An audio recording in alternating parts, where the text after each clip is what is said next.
Comme je l'ai dit, ce sont les riches qui ont pris le relais. Les Rockefeller, les Carnegie et les Mellon. Et ils ont dit, eh bien, nous n'avons pas besoin de plus d'entrepreneurs. Nous avons besoin de plus d'employés. Donc le but de l'éducation américaine est de créer des soldats, des employés, des gens qui font ce qu'on leur dise et qui ne savent rien au sujet de l'argent.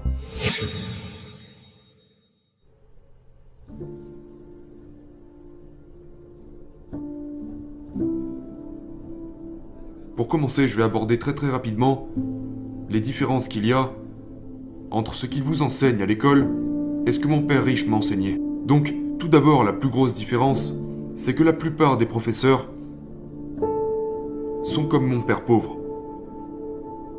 Et, en fait, c'est tout le principe de Père riche, Père pauvre.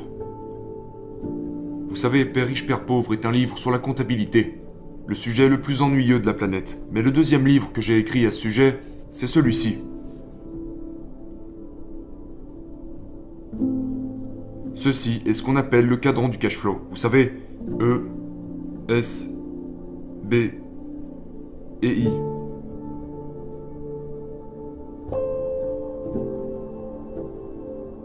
Mon père pauvre se situait ici, de ce côté, tandis que mon père riche se situait ici.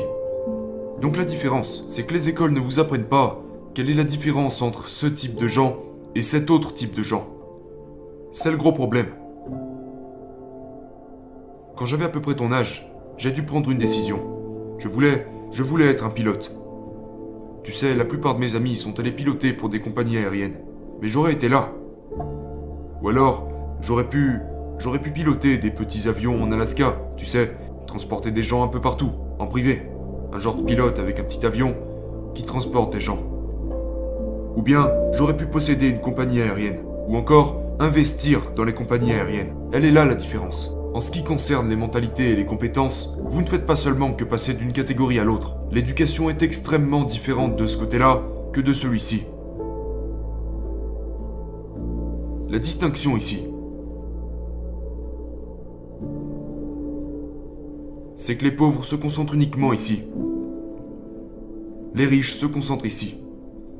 Vous voyez, c'est pour ça que je ne veux pas de travail ou quelque chose comme ça. Les pauvres cherchent des emplois pour gagner de l'argent. Le problème, c'est que ce sont eux qui payent le plus d'impôts.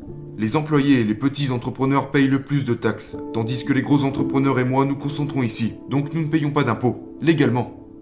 Et cela met beaucoup de gens en colère, particulièrement la génération Y. Ils veulent taxer les riches, mais vous ne pouvez pas taxer les riches parce que les riches n'ont pas de salaire. Vous voyez, si vous avez un travail et que vous avez donc un salaire,